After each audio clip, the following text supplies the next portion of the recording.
So hello and welcome to everybody, and welcome to you again, Pauline.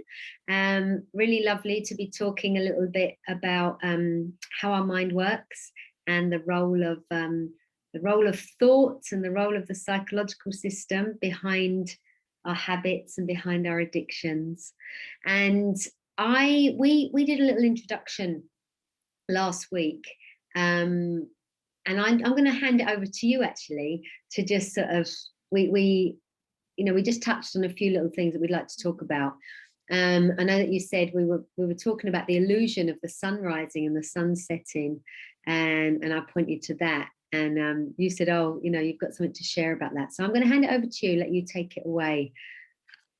Yeah, just something triggered when you spoke about that, Amanda, and I thought it'd be a nice place to pick up from again this week because we always assume that people know that these are illusions, but I'm 56 years of age, and it was only last year when I trained with the iheart team that I actually found out that it was an illusion.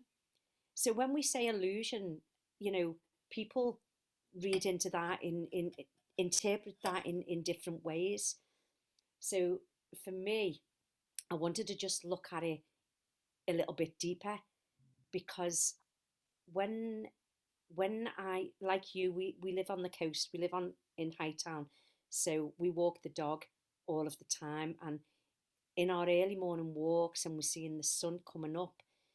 And I still say to this day, even though I know now that the sun doesn't move, the sun is the center of the solar system. So the sun isn't moving at all. It's the earth that moves. And because it rotates, it gives the illusion that the sun is going up and it's coming down. And even now I know that 12 months on, I still say, oh, the sun's setting. And so I just wanted to see if there was anyone in the group that was like me and thought, oh my God, the sun does set and the sun does rise. Well, actually, no, it doesn't. And when we see that for what it is, we can get curious about, well, what else is an illusion? So that's where I was wanting to go with that, Amanda.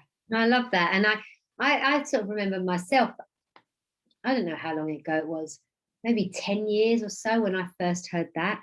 And I was like, oh, the earth tilts. Like, wow, yeah, the earth tilts. And of course, we know that everything's in motion. So within the bigger system, the whole solar system is moving, right? Within the galaxy or whatever. But within our solar system, like you say, the sun isn't rotating around us, but we are, we do rotate. And so why that's just a great, for me it's just a great metaphor to use because because we are looking at this illusion of the way our psychological system works. So do you think it's nice, Pauline, to just talk about our psychological system as a system, if you like, as an intelligent system? How do you understand that to be? Yeah, so going back to again touching on from last week when I was trained as a Louise Hay teacher, I knew about thought and I knew about the power of thought, but I still didn't connect that thought was linked to feeling. And a lot of people don't, and most people that I speak to, especially when I'm talking about the principles, they always think that the feeling comes first before the thought. So again, that's another an illusion. We can't have the feeling without having the thought first. And again, I love to put things into practical examples. So I'm going to use driving for this one. So I'm driving down the road and it was pitch black and I hadn't been to this place before, so I was lost. And I'm driving away and I'm thinking, oh my God, the road had been diverted. I've been to the area before. I knew the road, but because there was a diversion, I didn't know how to get around the diversion. And I was in a different car, so I couldn't work the sat nav. So I started to get all panicky. So I thought I'll have to ring my husband and ask him if he knows, because he knows it better than me. So I'm on the phone to him. And anyways, we comes, I didn't see the roundabout because it was pitch black and there was no lights. And the next minute, I had to slam on. I missed a car that was coming. I was pulling off the roundabout and they were coming around the roundabout. Well, I missed it by, I'm talking like millimeters. And in that moment, nothing, nothing, I didn't feel anything. And then straight after, I had this rush of adrenaline that pumped through my body and made me, it was like my nerves were touching, you know, and standing on end. It was like a really, and my heart was racing. And I thought, how interesting is that? Because that was after the fact. So Really. as soon as the as soon as the incident happened, I didn't have any reaction. But as soon as I started to replay it in my mind, oh my God, I almost hit that car. Oh my God, that could have been fatal. Oh my God, I could have killed. Oh, oh my gods. And then I started to feel all of the thinking and all of the, so of course, my whole psychology changed because of the feelings that was arising from it, the fear, the anxiety, the panic. So for me, that sort of sums it up. That sort of says, how is it possible? Because I should have had all of that on impact on when it happened, but I didn't. I had it all after. And it is, Pauline, talking about this thought and feeling connection. I think I only really got my head around that about 9 years ago or something. Like to really see that I was only ever feeling thought in the moment. That thoughts and feelings were so connected that my feelings were a reflection of my thinking. That they're the same thing, really. They're two sides of the same coin. You can't have one without the other. But really understanding, and that's why I really love Sydney Banks and the three principles, because I love the way that he talked about consciousness brings our thinking alive into a feeling, Mm. and seeing that these sort of constants behind the human experience are always there. That's why they call them principles. That the way in which it happens, the system, is reliable, it's predictable, it's just the way it works. There's a blueprint to it, and it works the same way for every single human being. That is all that's ever happening. This role of thought is being brought alive by whatever level of personal level of consciousness I'm in that moment, and then and the result is a feeling. Mm. And then it happens again, and it happens again. The system repeats, and that system's repeating inside everybody. So I love the way when we talk to the kids about it, and we're talking about intelligent systems are predictable. So we talk about, when we talk about gravity, or whether we're talking about the weather system, or there's a blueprint to it, and we never see the system, but we see the results of the system. Mm. So we never see the system in action. It's like it's like invisible, but we'll see the results. So we don't see the system that makes the heart pump, but we see the heart pumping, right? Yeah. We don't see the energy behind it, but we kind of and it's just helpful when we understand how something works, because then we don't get kind of freaked out, Mm. and so I love that when we understand weather, when we understand things like solar eclipses, when we understand about the sun and the moon, we're not freaked out like we used to be years ago, Mm. when we didn't understand what was going on. And if we believed that the sun was our god, and suddenly the sun is disappearing in the middle of the day because there's some sort of an eclipse, it looks like, the whole world's coming to an end, or blah blah blah.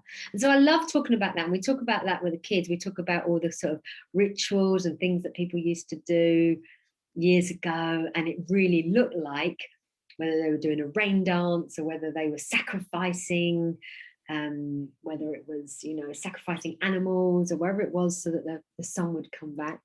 It looked like those things changed, change the skies. And of course, we know today that that's not how it works. We know that there's a system, and they can predict when we're going to have an eclipse, and so we all know about it, and we have parties, and we go and have, well, Yeah. when we were allowed, but we go and watch these, and they're amazing, and it's not scary. We know the world's not coming to an end. We know there's just a sort of covering of the light. So there is something about understanding the way the blueprint of something works, and it kind of just works like that. It works like that. It's just how it is. It's just the way it works. And so, what is it that you see that is the most helpful thing for you about this behind the scenes? So we would talk about intelligent systems as a rule, and what we're pointing to is, oh yeah, our psychological system, which thinking and feeling system is another way of talking about that, is has its own intelligence. It knows what to do. Like the system is working perfectly. The system is working perfectly. However, it just depends, if you like, which logic we're coming from, or which kind of whether we're on track. Our psychological system is working perfectly when we're on track, and it's working perfectly when we're off track. Because it's validating where we're at. Exactly. So I think that was the point last week where I was talking about, of course, I'm going to reach for the chocolate bar. Of course, I'm going to reach for the glass of wine, because no matter what road I'm on, whether I'm on track or I'm off track, it's got what's the word I'm looking for? Oh, what's the word? I don't know. Tell me what you mean. Say what you mean. It's given us exactly what we need. It's, oh God, it's got a word and I can't think of the word. It will come to me. So it's giving you what you need in the moment. So and I see that our thinking system is on our side. It's always validating where we're at. It's always it's coming up with the best that it can in that moment to kind of justify where we are. And so we really are, I love your thing, lost in thought, that's your title. But we do really get lost. And it's also can be really, even though our thinking tries to be helpful, it's not always helpful. Like if we're off track and we are believing that things have got the power to put a feeling in us, I think that's the biggest thing that we talk about, is that the illusion, if you like. So let's go back to illusions. It's an illusion that other people, situations, circumstances, and events have got the power to put a feeling into us. But it really, I can see where people get so caught up in the illusion. Again, before I knew about the principles, I really thought that the outside world was my reality, and that's them set of circumstances, my life circumstances, were a product of my upbringing, my past, my everything. So I was always a victim. I was always caught up in victim mentality, which kept me in a really angry state, because it's like the radar goes up, doesn't it? It's like you've got this radar, and like you said last week, you know, you're looking, you're trying to protect yourself. So I was so insecure, and I always need to be protected. I had to monitor my way through life to stay away from, you know, people who would make me angry. I swear, I was so frustrated and angry in my latter years. I even blamed it on menopause. And as soon as I learned the principles, my whole menopause disappeared. I'm not even joking, Amanda. I had scans. I was told I had osteopenia in my ankles, my knees, and my hips, and my lower back. I was in so much pain. It just went. So I didn't have to do anything about that. I'm probably going off on a little bit of a tangent with this one. Um, All right. so I didn't. What the point I'm trying to make is, um, you know, I went into the three principles. I found it for something completely different. So I was looking for my purpose in life and that kind of thing. And then when I discovered how the mind works, you know, all the stuff behind the deeper stuff that I'd forgotten about. I woke up one day and I thought, oh my God, I haven't had any pains. So all that fell away without me even thinking about it, having to do anything about it. So I think that's why the understanding is so helpful to people. And I'm not saying it's going to cure everybody and it's going to make everybody, you know, be this guru and, you know, sit and meditate and all of that, because the illusion is so bloody clever that I still get caught out in it most days, but I come back as quick. So what do you, Pauline, what do you, you know, because when people hear this, oh, the understanding, they're like, well, what does that mean? What is it? What is this? What, you know, how can you describe that as sort of as quickly as possible? How is it that you understand it? Okay, for me, and how we teach it to the kids, I probably think is the easiest way, is that our psychological system is the intelligence behind what powers all of our experiences.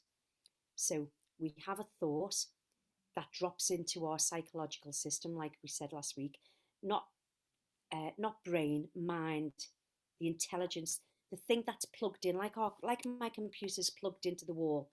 It's powered up by the electricity. Well, we're powered up by mind, and a thought drops into our psychological system, and then we feel that thought, whether it's a good thought, what we deem as a good thought, a happy thought, a sad thought.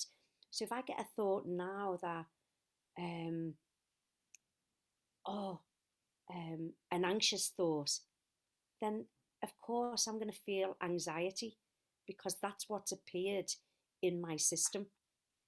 And what happens is, because thought is an energy that moves through us, thought can change, and it does from moment to moment to moment. So another thought will drop in, and then we'll feel the effects of that thought. And it just goes round like a cycle. We have a thought, we feel the effects, the thought moves through, we have another thought, we feel the effects. We're constantly living in a thought created reality. The fish in water, right? You Yeah. know, it's like a fish is born into water. And so I love that saying where the frog says to the fish, hey, how's the water? And the Yeah. fish says, what's water? You know, Yeah. and I love that we see that we're born into thought and it's always present, like we can never not have it. It's always there. It always has been there and it always will be there, because without the gift of thought, there's nothing, there's no experience. So it's, you know, without that. So there's something as well about seeing, for me, what I found this really helpful was the neutral kind of quality to thoughts. You know, thoughts, you could say they drop in, or you could say they arise within. You know, they arise from within our own sort of personal level of consciousness. The consciousness is what brings it alive. And I love, you know, when I sort of was learning about all this stuff, I really loved seeing that kind of the map of consciousness, or the levels of consciousness, where, you know, that really made sense to me. Depending on which level of consciousness I was the kind of flavoring that I gave to that thought, you know. So it makes sense that when I'm in a fearful state, or when I'm in a state what I'd call low level thinking, lower vibrations, a state of fear, shame, guilt, worry, all of those expressions of fear, that's what they are for me. They're going to color and flavor my thinking very differently to when I'm in a higher state, when I'm in you know, coming from some expression of love. And for me, that's who we are at our true essence. We're pure love. So when I'm in that place, it feels different, you know, and the kind of thinking that I have is flavored different. It's sweeter for me, you know, and I like that. I think, who doesn't like that? But what doesn't happen for me anymore, Pauline, is I don't get scared when I'm not feeling good. Right? I'm not chasing a good feeling. And I think that's what is, you know, if we're always chasing a good feeling, because who doesn't want to feel good? And that's where, for me, habits and addiction comes into play, is if I have believed that something in the outside world can give me a good feeling or give me my well-being, then of course it makes sense I'm going to chase something out there. But when I got to see, oh my goodness, we were born with you know, all of our innate well-being, our peace of mind, our resilience, our love, our security, our kindness, our compassion, our empathy, our motivation, our creativity, our hope, all of those things, our security. We were born with those things. They're inside every single human being. So the illusion is that something's taken it away. And the illusion is that something takes it away and gives it back to us, or something else gives it to us and something else takes it away. So that's for me what the illusion is that we live in a belief system that's not true. Nothing has the power to make me happy, and nothing has the power to make me sad. But it looks like that. It looks like that. And that goes on for me to explain like separate realities, you know. And that's why, oh right, so we can all be four of us at the same situation, and two people really aren't bothered, and the other two are worried out of their mind. It's like, so you know, it explained all of that to me. It explained all human behavior to me. And as you see through the illusion, it's a bit like seeing through the magician's trick. Like, we know, if we, you know, when we go to see a magician, if you've ever seen one, you kind of know that what appears to be happening on the stage or at the table isn't really happening, but it looks like that. It's very clever. Right? So, you know, we're a bit older than probably a lot of people in this group, but, you know, when I was younger, magicians were kind of chopping people in half on the stage, right? Now, you know, that hasn't happened, because her head's over there and her legs are over there and she's smiling and there's no blood. So you kind of know that hasn't happened, but it looks like it, you know? And it's like, you know, these days you can Google anything and get the answers. But until you actually were told how that trick worked, it's like your mind couldn't work it out, you know, until it did. Right? Until it did. So it is a bit like, and now once you know the trick, once you know what's really happened to our legs and what's really happened over here, when you know that, it's very obvious. And then you can't unknow it. Yeah. And so that, you know, and so there is this sort of like watching our own experience playing out all the time is amazing. And it's just easier for me. It's just, my whole life changed when I really got to see what I would call the mechanics of how the mind works behind the scenes. That's all that was ever happening, was that you know, the gift of consciousness is bringing alive the gift of thought and creating something, creating something into form. So something that's invisible and something that's formless and something that can't be seen is suddenly felt. Mm. Suddenly it becomes something. And that system's happening all the time. So we're all magicians. We're all creators. We're creating all the time experience inside our own minds that looks and feels real. And that's brilliant. That's so clever. It's really, really clever. So then the question is, like, how is this even helpful to people that have just dipped their toes in? How is this helpful for people? What is the most helpful thing, do you think, that you got to see, Pauline? Now, you talked last week a bit about you would have called it an addiction. You don't do that anymore, but you saw that you were comfort eating. You saw that you would have, correct me if I'm wrong, but you would have uncomfortable feeling, and your system, your habitual thought patterns would tell you to go and eat something to feel better or to Yeah. distract you. To be fair, Amanda, that's taken years upon years upon years. So I wasn't blessed with deep insight into the addictions part. My huge change was separate realities, because I was in the process of getting divorced, and we got back together. Oh, Um, wow. yeah, exactly. And we're still together now, and that was over 3 years ago now. Wow. So that was the massive, massive thing that changed. My relationships with everybody completely changed. So the addiction side is sort of trickled, and I'm seeing more about that.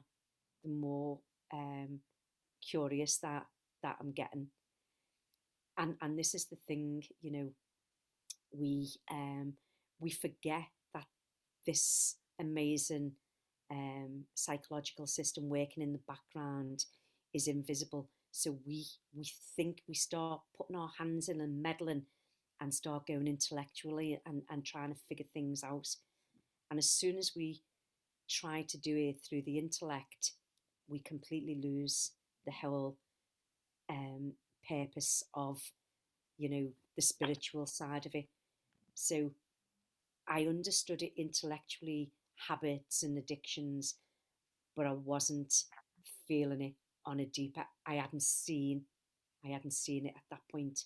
So I'm still sometimes see um, that it doesn't. I'm still trapped in the illusion, and I don't even. I go past the point of, oh, do I just want to feel better? I don't even know that I want to feel better, because I don't even feel like I'm not feeling okay. So I can be sitting with my husband watching TV, and the next minute I'll be in the kitchen grabbing a bag of crisp without even the thought of. So there's still more for me to see Yeah, yeah, around and I addiction. think that, and there always is. So maybe can we talk about separate realities next week in our next Oh, I'd love to. conversation? Yeah. Okay, that'd be really good. So where I see that it's is super super helpful, um, for me, when I see that, what underpins um, a lot of that reaching out is the fact that we innocently believed that things could make us feel better, or other people could make us feel better, or other people could take away our well-being. So way back, way back, way back, and it sounds a really bold statement to say no matter what has gone on in your world, including big traumatic events, right? There's huge, huge traumatic events that some people have lived through and have experienced. And to say that, wow, even those big events, actually don't have the power to put a feeling in you today is a massive, massive statement. So for me, that needs to be kind of backed up with, well, how does that work then? Right? Like what, how does that work? Because it is like we can rewrite memories almost, and that's amazing. We can sort of rewrite our memories. But at some point we reached out for something to feel better, whether that was a dummy sucking our thumb, a teddy bear, a blanket, the way you like to feel, a bit of fabric or cloth. And maybe people still do that today, no matter how old we are. You know, and then it's like we kind of swap them for what we call grown-up teddy bears. Yeah. Right. And so we've swapped those, whether that is sweet, sugar, like you say, nicotine, alcohol, drugs, sex, gambling, whatever it is. And I've worked with people that have had, you know, all of those things, you know, and it's not until they have their own insight, it's not until they see it to be true for themselves. Yeah. Wow, nothing and no thing's got the power to put a feeling in me. Nothing and no one's got the power to put a feeling in me. But more than that, nothing and no one's got the power to take away my well-being. Because you know, it looks like they have. It really, really looks like they have. And so, and to really seeing that, you know, it's sort of the lens through which I've been seeing life has been a bit distorted. It's a bit like I've been watching life through a scratchy window. Yeah, exactly. And then it's like, oh wow, well, we can open the doors up. Let's take away all those windows. It's like watching a game through the fence, you know? Yeah, and we can get more boxes to make ourselves taller and stand at the back of the fence and, you know, see it. But actually, if the fences all just fall down, well, everybody can watch the game, you know? Yeah. Everybody can watch the game. And so misguided thinking for me, you know, unhelpful thinking, off track thinking, illogical thinking, low quality thinking, low vibrational thinking are the things that act like the clouds in front of our sunshine. They are the thoughts that look like they can take it away. And for me, the illusion part is the magic of just like poof, all that disappears. You know, and we're back home. So we're coming back. It's that cycle of coming home. So for people to see that in recovery, for me, for people to see that in recovery, because we can do something, we can stop, you know, we can safely detox people, we can hold people's hands, keep them safe, go through, you know, people I'm sure who are listening to this may well have done all of those things. But if they don't have a shift in their thinking, a real deep shift, taking them beyond the psychological to the spiritual, which is what all the recovery programs are pointing to. You know, it's the same, the 12 steps, they're going beyond, they're going back to a higher power, higher self, beyond, you know, beyond that, that's where the magic happens. And ping, we keep having those insights. So when I was talking about, you know, as anybody who's been to the rooms or done a 12-step program, or we talk about those isms. So there's alcoholism, for example. You've got, you know, we've removed the alcohol, so that's not a problem anymore. Now we're dealing with the isms, the I, the self, the me, the, you know, that ISM. I think when we get to dissolve the separateness that we think we are, that we believe we are, when we get to see that we're all connected, that we're one, and of course we look like we're separate, of course we've got all these different, you know, expressions of being a human, but when we get to see that we share the same psychological system, you know, that's our common denominator. Yeah.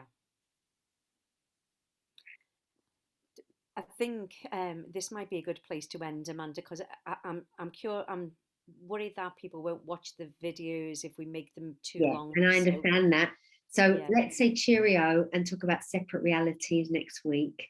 And it'd be great if other people would jump on and invite everybody to join us, or have questions, or challenge it. You know, I'm not here to convince anyone. I'm not here to preach. I'm not here to do any of that. I've just seen something that's been absolutely amazing, and I just want to share it.